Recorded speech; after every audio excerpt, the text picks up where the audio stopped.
Hey, Merry Christmas, everybody. How you doing? It is Leopard, and I welcome you to subscribe to my TV channel. It is called Leopard TV, and I want to talk to the diasporans today. So my guys in the US over there, my guys in the UK, in Canada, in Australia, whether you are in the Gulf, um, I want to talk to you today. I want to help you understand some of the things that are happening around you and just give you the psychology around that. And I believe that that's going to help you. So whether you are a father, you are a man, you are a mother, woman, whether you are just a lady, you are a kid, and you're trying to understand what's happening around you and you want to get some solutions for some real issues, then this is the channel that you want to stay around, and this is the kind of stuff that you want to listen to because it's going to help your situation, my brother, my sister. So the psychology of the guy in the diaspora, particularly the one who was bred in Africa or the one that is being raised by an African bred parent. The issues are not too complicated, but the impact is extremely complicated. So let me put these in very simple bits and pieces that we can all, chew and swallow and understand. I'll start with the kid. So, the kid who's being raised by African American parents, and particularly those who were born and raised in Africa and are now in the US, in Canada, and the UK and Australia just to make a life and have raised their children around there. The bigger issue here is the issue of identity. The kids are struggling between three forms of identity struggle. So the first struggle that they're experiencing is that their parents want them to be African. Their parents want them to behave African. Their parents want them to learn Gikuyu. They want them to learn Igbo. The West Africans are saying that America is out there, but the moment you get into this house, you are in Nigeria, you are in Ghana, and so the kids have this conflict of which way to go, and they're yet to find the balance between the both of them. The other aspect of identity is that the kids really finding it very difficult to fit in and to settle because right in school, in college, and everything else that they're doing is American. The menu is American. The foods that they get to eat is American. The things that their fellow kids boast about is American or British or Australian or Canadian. But then their parents want to eat African food. So when they go out shopping, the kids want to buy salad and they want to feel that they'll be fine with their meals. But their mothers and their fathers want to make sure that the grains are right, the unga is right, the ugali must be there, the steak has to be right, and all that. So when they go to visit their friends, I have a personal friend, a family friend of mine. So the kids enjoy the meals of the mother. The mother makes food Kenyan. And when the kids go to visit their friends, and their friends offer vegetable salad for dinner, you know what I'm saying. So these kind of struggles are the struggles that the kids go through. The third form of identity is that the parent who was bred in Africa was raised differently. So the models of discipline, the models of engaging certain things, like, my friend was telling me, he finds it very strange when, a guy calls in and says, hey, so and so, I was asking whether your son could come over and spend time with my daughter because the daughter is a girlfriend. And the guy is like, what? What are you trying to say here, man? Um, those kind of issues are the issues that the parents grapple with, and they don't know how to handle their children. They don't know how to pass this information down to their children. The levels of engagement, the levels of friendship. Maybe they're no buddies. They don't hang out. They don't go out play soccer together. They don't go out to watch the touchdown together. And so the parents just don't know how to hang out with their kids. And so the kids also don't know how to express themselves to their fathers or to their mothers and say, "Hey, I got a girlfriend, and I want to go spend some time with my girlfriend or with my boyfriend." And the kids want to bring their friends to the house, and the father or the mother is all over, snooping their noses all around, pacing around the house and making unnecessary noise because they don't know how to engage you. And the environment, the culture is such that by the time you're about what, 14, 15, 16, you are hanging out with your boyfriends and with your girlfriends, and kids are being given sex education in school, being taught about contraceptives and all those kind of things, and the parents just don't know how to handle that. Those are the kind of issues that the kid in the diaspora is handling, and my objective is to just help you strike balance. Um, the parents want you to behave African, but then there is also another touch of your environment which wants you to behave purely American. But at the same time, when the kids go out there and they receive a little bit of bullying and a little bit of racism, they want to be proud in their African identity. So they want to have the African kind of hairstyle. They want to have, a tattoo here and there. They want to, feel that they are comfortable in their own identity, and they are tossed left and right and center. And so the kids don't know whether they should settle African or they should settle Canadian, whether they should settle, within the names that they are called by the African parents. And sometimes kids out there say your name is funny. It's difficult to call your name. And people like Donald Trump make it very difficult. I remember just the other day when Kamala Harris, the current vice president, was running, and you will hear Trump say, Kamala. Kamala. And you know what he's trying to say here is that name is strange, it's funny, and then his audience is supposed to be laughing at it. And kids are wondering whether they should be proud with their African names or whether they should do something about it. So that's for the kid. Let me talk about the man. The man is the most endangered species, and that endangerment goes a long way to affect the families that are happening out there. Why? Because in Africa, the place of the man is secure. The respect due to the man is secure. Nobody questions whether they're the head of the house or not. Nobody questions their authority. It has nothing to do with what they bring on the table. It's got nothing to do with their competences and all that. The place of the man is secure, is respected. So you start with the homegrown advantage, but then you go out there and then you realize you gotta earn it, you gotta work for it, you gotta do extremely work, you gotta work your ass off, man, just to get some little respect. And the system works around you. Why? Because if you speak to the men out there, at least the ones that I spoke with while I was there, they're gonna tell you that the system, first of all, appreciates the kids, honors the kid, puts the kid as the first priority, and after the kid then comes the woman. The woman is the queen, and the system protects the woman. You don't touch a woman can slap you and you don't gonna say no, nothing about it. And then when we move from the kids and the women, we go to cats and dogs. So hell and earth is gonna be moved to save and to rescue the cat and the dog. If the cat and the dog and got no home and is suffering out there, government will come in and help the situation. But a man is on his own. If you have a fight with your wife, you have a disagreement with your kids, if the kids look at you and then don't like your mood and they feel like you're too angry, they're going to call cops on you just for being angry at them. If the kids hear you having an argument with your wife and the argument is a bit elevated, is a bit loud, they're going to call kids on you. The neighbors are going to call cops on you. Sorry, the kids or the woman or even neighbors who just hear you yelling at each other are going to call cops on you because you're disturbing the peace and somebody's life is also being threatened in the process. These are the kind of things that I'm talking about. And when the cops come and they find out, hey, what's happening? What's up? And you explain the situation and you have misunderstanding, you're angry, the cops are going to tell you, you got to move out of your house, go cool down. If you don't have somewhere to go, they'll say, hey, let's go with you. And that means that you're going to jail. These are the kind of challenges that men face, that their self-esteem is beaten just because they came from Africa where their place was very secure and elevated. You are king by default, and now you are at the bottom of the ranking and the pecking order, and nobody gives I'm being nice here. Nobody gives a shit about you. Nobody gives a fuck about you. These are exactly the things that I want to help men really handle and get to deal with.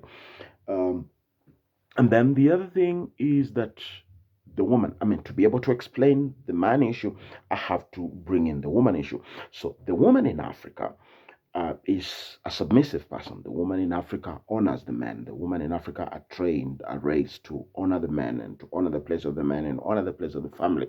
So the woman, to some extent, yes, there are spaces where the woman is liberal and powerful, but then there are spaces where women are still working within diagrams that have been drawn and terrains that have been scripted, and you need to work within these limits. You operate within these certain thresholds. You don't go beyond here, you don't go below here, you don't go beyond here, you don't go beyond here. So that kind of a woman goes to another space altogether, and then realizes that the system is very favorable to you. The system empowers you. The system makes you the head of the table. And in most of the setups that I had the privilege of being a part of, the women call the shots. It is the truth. It is the truth of the matter. The women call the shots, and sometimes you give them an inch and they take a mile. You give them a yard and they take a whole journey. Now, as a result of that, men have their self-esteem being battered all along. Men have their self-esteem being crushed by the day. They don't feel so great about themselves, and when they go out there and they have to face a work environment that is a bit racial in nature, they struggle with that, and they still come home and have to struggle with their place. They have to struggle with how they feel about themselves. And when the world also projects negativity to you, a little bit of racism to you, then you start getting crushed and start getting crushed some more. And I have spoken in other videos. You need to check my videos where I talk about the essential human emotional needs. Human beings, every human being, man or woman, they want to feel that they are happy. They want to feel that they are at peace. They want to feel they are satisfied and they are fulfilled in whatever it is that they're doing. And they want to be confident in their own skin and confident at what they do. So when you're not happy at work, you're not happy at home. When you are not happy on the streets, you're not happy on the road, you are not at peace. And because you're not at peace, then I want to address the whole issue of fulfillment. And this is, I'm touching on both men and women. Women don't have a lot of struggles in this context. It's the men and the kids who are born from African born and raised kids being raised in America that are having the big issues. Well, I use America most of the time because that's the space I've occupied the most. I've done more ministry in America, more performances, and I've lived in America a little more than these other places. So let me talk about career. You will find that West Africans would occupy mostly certain careers. You will find guys from the Gulf, from Arab or Asia, so to say, whether they're coming from the Philippines, whether they're coming from China, whether they're coming from, the Middle East. You'll find them occupying certain clusters of jobs. If you're Mexican, there are clusters of jobs. If you are Spanish, there are clusters of jobs that they will mostly do. Now, Kenyans, for that matter, or Africans to a large extent, you will find them mostly operating around the health sector, and particularly for the women. So the well-paying jobs are, the jobs of nursing, and because the healthcare as a sector pays well and pays good money, you'll find that the women who venture into nursing make good bucks.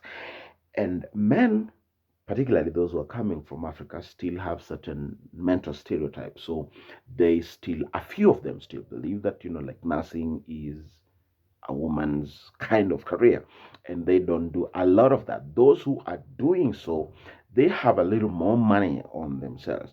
There are those who are doing other careers and other jobs, and those who are into business and what have you. I mean, I wish them well. They're doing great. Bravo. They're putting in their best effort. So be it. I'm just saying that most women are into nursing, and making more money. And most men are into alternative careers. I want to stick at alternative careers because you are the one who know what it is that you do. But if you are a woman and you step in, it doesn't matter where you came from, whether you are a journalist, it doesn't matter whether you are an accountant, it doesn't matter whether you are a HR person. The people will advise you, go for nursing. It is a default setting. Go for nursing. That's where the money is. That's where the big money is. That's where you make the moolah. That's where you make the bucks. But men do not embrace this. So you find that there is an imbalance in terms of financial prowess, that you find that more women have more money than their men. And as a result, whoever got the power, whoever got the money, calls the shots at the end of it all. I was talking about emotional needs. So there are more women who are fulfilled because of their careers. There are more women who are happy because the environment favors them, the system protects them, and their careers make them satisfied and fulfilled.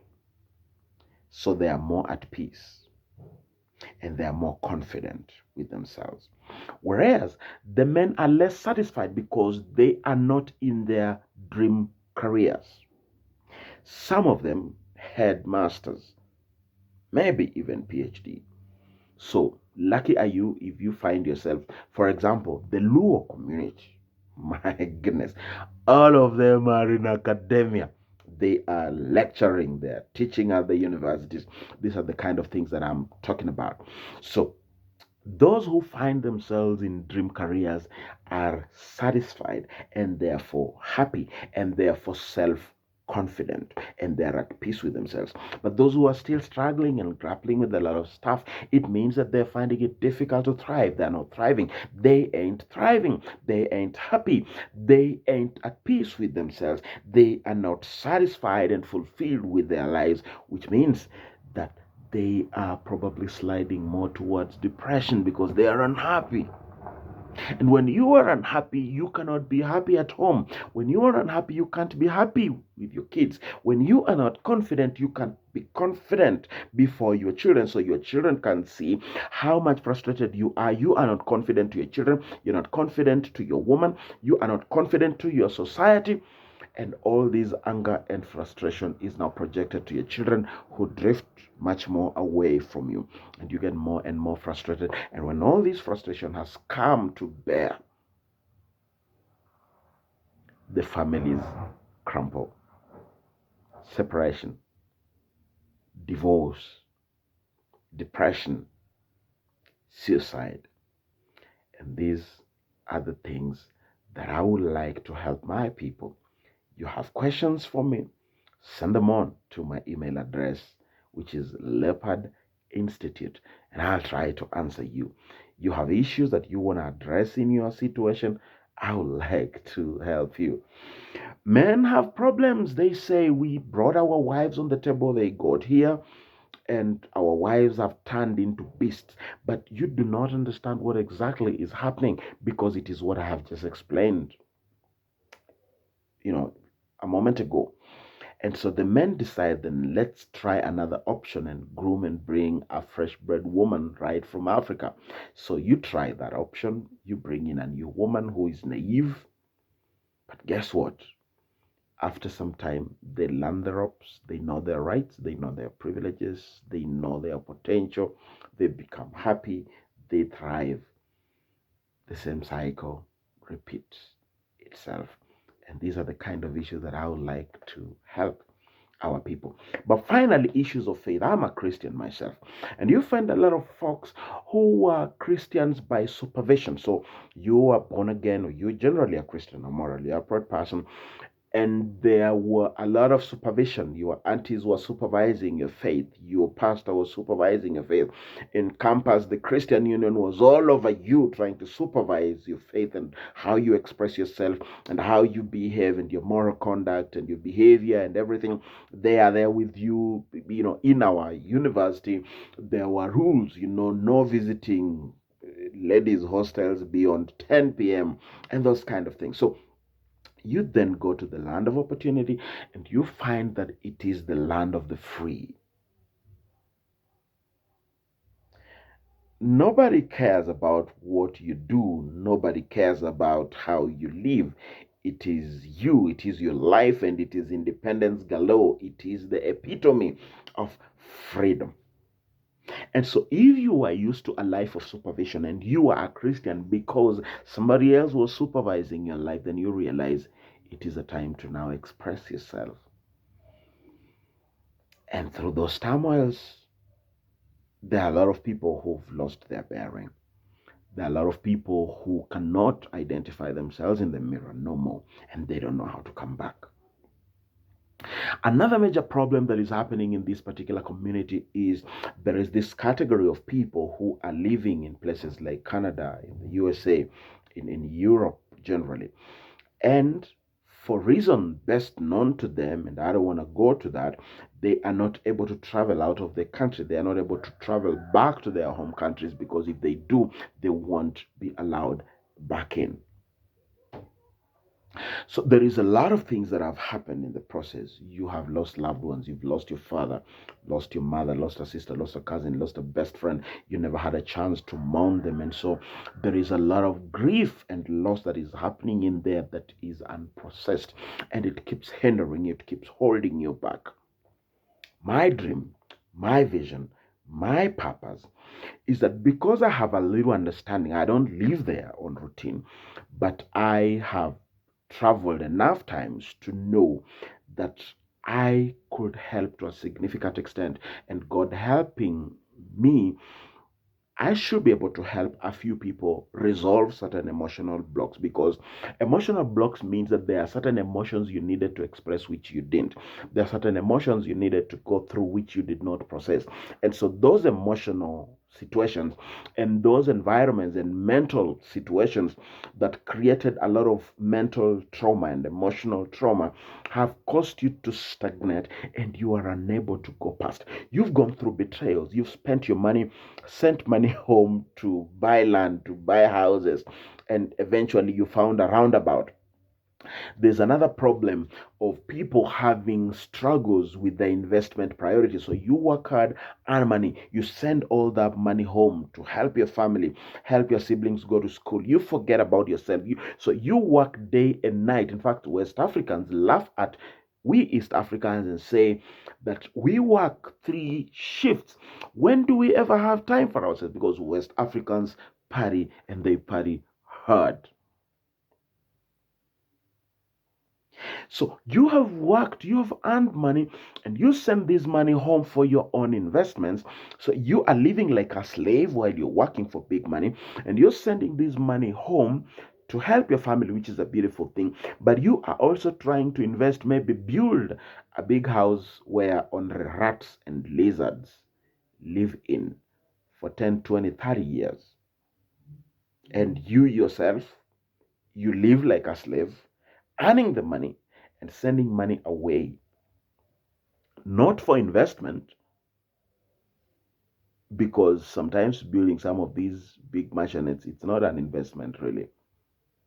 It's just self gratification that you are the guy in the diaspora and you make the big bucks.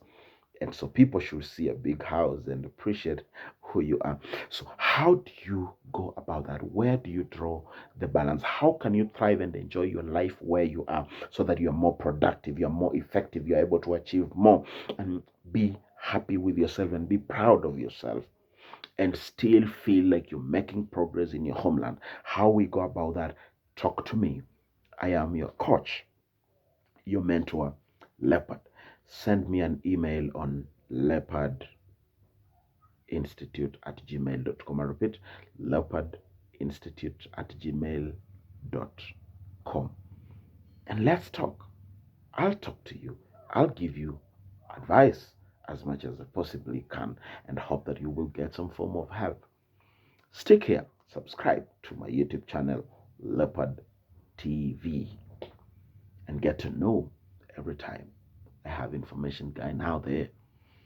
And let's all have some fun. It is the showstopper. I'll bring it as it is. God bless you and Merry Christmas. See you in the new year. Send me an email, comment, and let's talk. My pals in the diaspora, I love you all, and God bless you.